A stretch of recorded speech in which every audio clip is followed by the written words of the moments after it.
putting an end to identity politics. This is the Kevin Jackson Radio Show. All right, everybody, welcome back. We're talking about if there are more cops in schools or there are going to be more blacks in prison. Welcome back. KJRadio.com, 844-551-8255. So if black kids commit crimes in schools where they're predominantly black or whatever the school makeup is, if you put more cops there, the potential for those cops to find out about more criminality exists. Therefore, more blacks can end up in the system. The liberal solution to that is less cops in schools. So it doesn't matter if black. And by the way, just so you guys are clear, the statistic I gave earlier was blacks. This lady wrote this: black children are already more likely to get arrested at school. In 2012, black children represented only 16% of school-age children, but 31% of those arrested.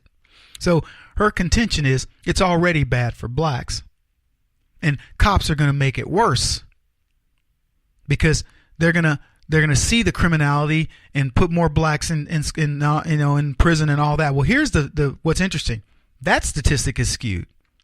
Many of the schools, I know this happened in Chicago, they said stop reporting the black crime in schools.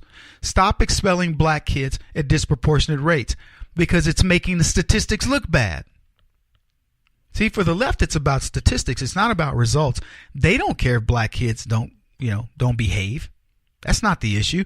I've been profiling these really nice, prestigious schools around the country, mostly in St. Louis, and these schools are essentially coddling black kids. They're, it's okay for them to be late. It's okay for them to be disruptive. They've got issues at home. Really? The left wants you to just dismiss bad behavior of blacks. It'll figure itself out. Eventually, if we treat them nice enough, these kids will finally get it. The light's never going to come on with leftism. Anyway, she goes on to say this: and when more cops are in school, these arrests are more likely to take place, even for minor misbehaviors. And that's going to be interesting when I get into that. But she says it's a phenomena that advocates call the school to prison pipeline. Just for the record, if you're a black kid in a school in America, the likelihood is you are already on the school to prison pipeline known as the existing leftist education system. Now here's what she goes on to say.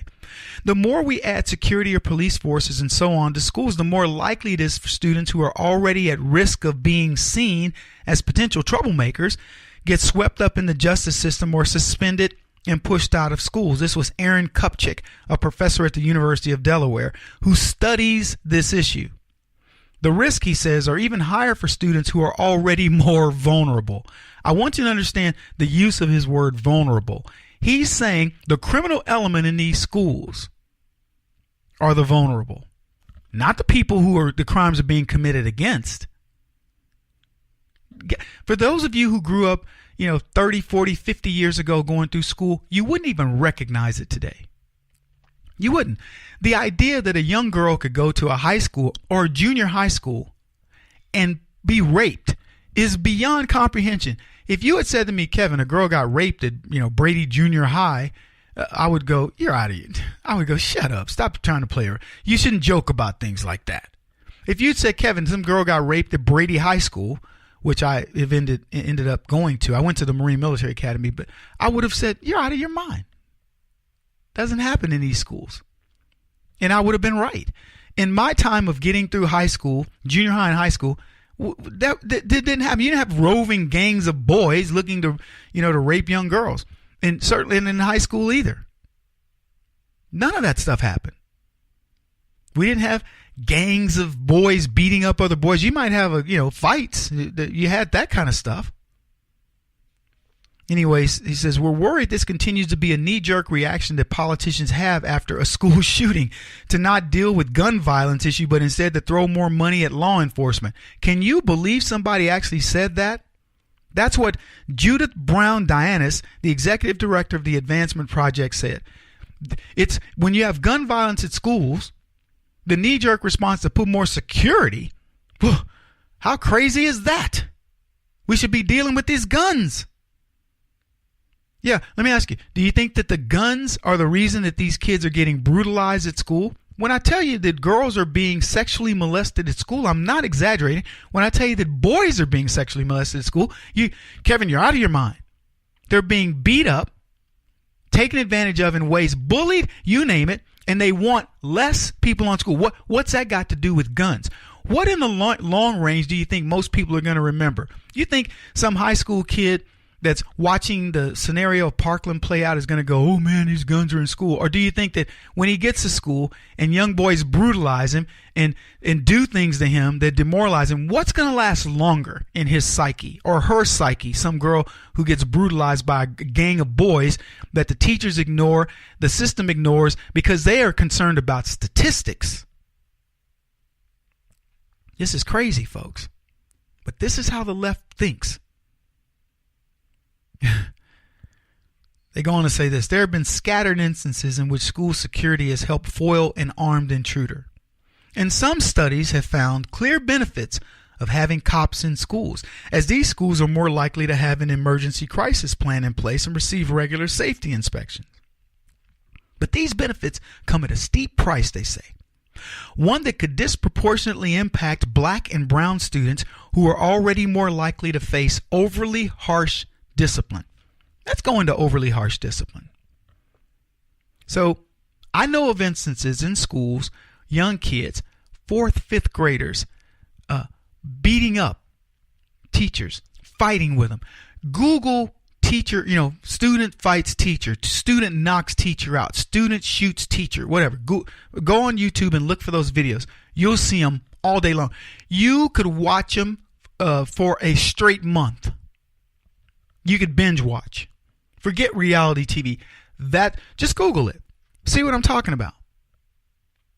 These people act as if the kids go to school. To hear them say it, it's just these great kids going to school and these mean teachers, do this stuff, and suddenly a kid snaps and goes out and decides to get a gun because they can't handle the situation of what's happening at school. But it's not the system's fault. It's not the education system's fault by any means. It's certainly not the bureaucrats in school, and it's not the Democrats' fault who put all who did it.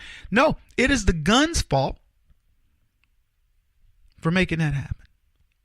It's got nothing to do with all the other stuff.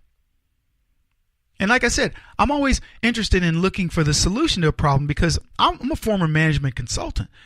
I can't go into a company and they say, yeah, Kevin, we've had a rash of shootings here at the company. And I go, yeah, whoa, I've seen that. I tell you what, if we ban the gun, that'll stop your rash of shootings. Okay, great. Is it going to stop the rash of knifings that follow? No. Is it going to, stop the rash of beatings that follow once we ban knives? No. But that's their answer. That's how leftists answer.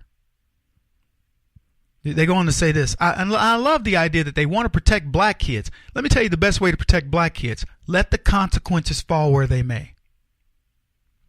See, accountability. Understanding that if you come to school and you do something wrong, you are gonna catch a case. You're gonna end up in the criminal justice system. Unlike most people who end up in criminal justice because they got a ticket, they want to pay, they got to pay the ticket, and they got to go to court and all that, and they get an introduction, and they say to themselves, "What a monumental waste of time! I speed, I get this ticket, I got to take a day off of work." I remember when I was working and I got a ticket. I remember thinking to myself, "Dadgummit, I got to shoot a day of vacation to take care of this ticket. That's stupid." It isn't the cost. The ticket was $275. That's bad enough because that was more than a day's pay. But then I got to take a day. So what's this ticket actually costing me? When you weigh that and say, it's just better to get behind one of these big 18-wheelers and let him get the ticket and not try to zip by him because he's, he may be driving 10 miles an hour over the speed limit. I drive 15 and I get the ticket. No, I'm done with that. They said this. One study found that schools with police are more likely to refer students outside the law enforcement for a range of behaviors, get this, for offenses that are minor, like vandalism. Another study found that schools with cops had more arrests for minor misbehaviors like disorderly conduct. Just ask yourself, how bad can vandalism be and how bad can disorderly conduct be? Well, go look at those videos I told you about and you tell me. And then I love this last part. Then there's the possibility of police brutality.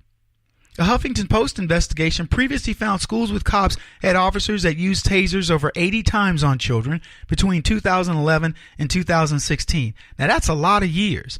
Ask yourself, why do you think they tased these kids?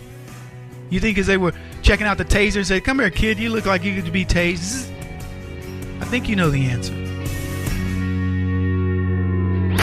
He won't stop until he's the top-rated radio talk show host in America. What kind of weird competitive freak are you? This is the Kevin Jackson Radio Show.